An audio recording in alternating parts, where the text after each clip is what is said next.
Hey, good afternoon. It's Pastor John, and we are continuing our journey over our lunchtime journey with St. Luke, really through the story, the entire gospel story of Jesus. And we're taking that journey together this year. And uh, today we are going to be looking at, let me switch us over to PowerPoint.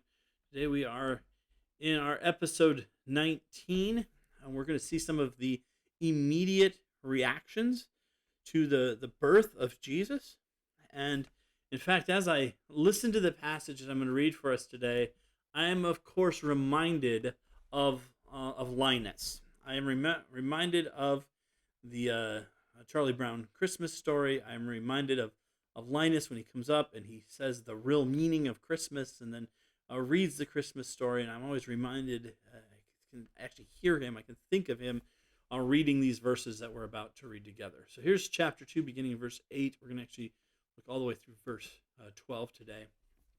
In the same region, shepherds were staying out in the fields and keeping watch at night over their flock. I actually want to push the pause button there for just a second. A couple of things to think about. In the area around Bethlehem, indeed, they are pretty close to Jerusalem. So it's highly possible that the lambs who were being cared for there would eventually be used in the temple as a sacrifice. So that's a very great possibility.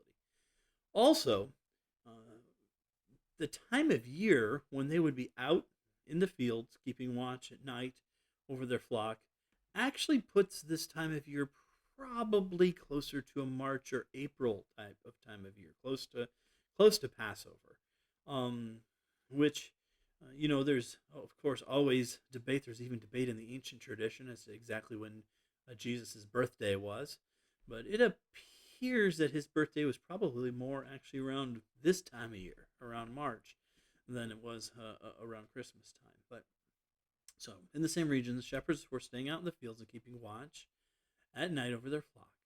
Then an angel of the Lord stood before them. I actually wonder if this angel, many have suspected that this could be Gabriel.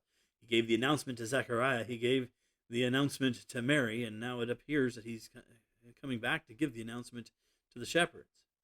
An angel of the Lord stood before them, and the glory of the Lord shone around them, and they were terrified, being startled. That fear is a natural human response to a supernatural experience. But the angel said to them, "Don't be afraid, for look, I proclaim to you good news of great joy that will be for all the people." Now, of course, Luke is all about the good news, all about evangelism. And this evangelism is really this message, this good tidings, is actually a real, what's the word I'm looking for? Well, it's the ultimate example of God's grace. And of course, the response, the appropriate response to grace, is joy. That word there for joy is, well, the word chara. And in order to learn a little bit more about joy today, we are going to ask for some input from our Greek expert. Hannah, could you give us some input on the word chara?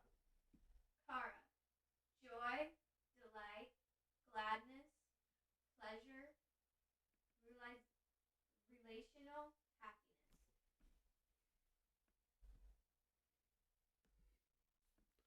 All right. Thank you, Hannah. Chara. Did you hear the last part of that definition? The idea there of happiness, but it's happiness in the context of relationship. And it tends to be, this word is used as relational happiness. So here is relationship. Relationship really focused on relationship with God, right? Relationship with God that's going to be developed through the Messiah. And here's the rest of the angel's proclamation. Today, a Savior who is Messiah, the Lord was born for you in the city of David. This will be a sign for you. You will find a baby wrapped snugly in cloth and lying in a feeding trough. Now, did you catch the three things that the angel refers to in reference to Jesus? These three titles that he gives him? In fact, really, here you have a picture, a snapshot of, well, all of Luke's Christology. The whole rest of the Gospel of Luke is all about building towards these three conclusions. And in fact, the conclusion even has a kind of sounds a little bit like a political billboard that might have been put up for one of the Roman emperors. It has the sound of, we just talked a couple of days ago about how this is during the time of Caesar Augustus. Roman emperors would often be referred to as lords. Roman emperors would certainly, they loved the title Savior. But here, those three titles are being specifically given and declared for Jesus. That he is Savior. He's the one who rescues God's people. And by the way, God at times throughout the Old Testament would use various judges and kings and others to save his people, but God was always the one doing the saving by using those people, because ultimately only God can really actually save his people. So if Jesus is actually the Savior, what does that say about Jesus? And of course, he's also being called here Messiah. Messiah, the anointed one, the chosen one, the one who's been set apart. This could be a reference, of course, to a future coming king of David who would reestablish the David's throne. But there's also, of course, a sense with Messiah, hints at even more than that. And then, of course, we have the word Lord. Lord is one of those beautifully ambiguous words. Lord can just mean Mr. or Sir, right? It can just be a polite way to say something. But what it really has a sense of is someone who has rightful authority, someone who deserves to be in charge. When you recognize Jesus as Lord of your life, you're recognizing that he deserves to be in control. He's not just master who can enforce his will, but he's Lord. He has the right to have a say in your life. But it's interesting, the word for Lord, which in the Old Testament, that word would often be substituted throughout the Old Testament in places where the name Yahweh was written. Because, of course, they wouldn't want to speak the name Yahweh, afraid that they were going to be taking his name in vain.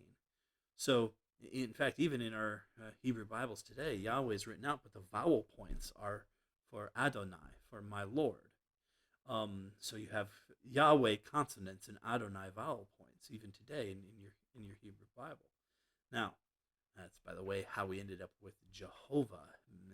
By the blending of the two is how we came up with that word. But now, think about that for a minute. The title Lord could just mean Mr. or Sir. It could mean rightful ruler. And it has a hint that it means Yahweh himself. That's actually a Greek way of giving the name of God. And so here the angel is speaking over Jesus, those three titles. And that is a cause, this is to be a cause for great joy, because indeed this baby being born is good news. As we've been thinking a little bit about Jesus today, about who he is, how are you going to go about expressing your appreciation of Jesus this week? How are you going to express how thankful you are for him? How are you going to express the great joy that you have in the grace that God has shown by sending his son? What a special thing it is for us to be following Jesus. What an incredibly extraordinary, special thing it is that God the Son became a human being. And the fact that God has shown that kind of grace to us, we should be looking today, even today, at ways which we can express our gratitude for that relationship which we have with Him. Well, thanks so much for joining me this afternoon. I am praying for each of you. We'll see you next time, and keep following Jesus.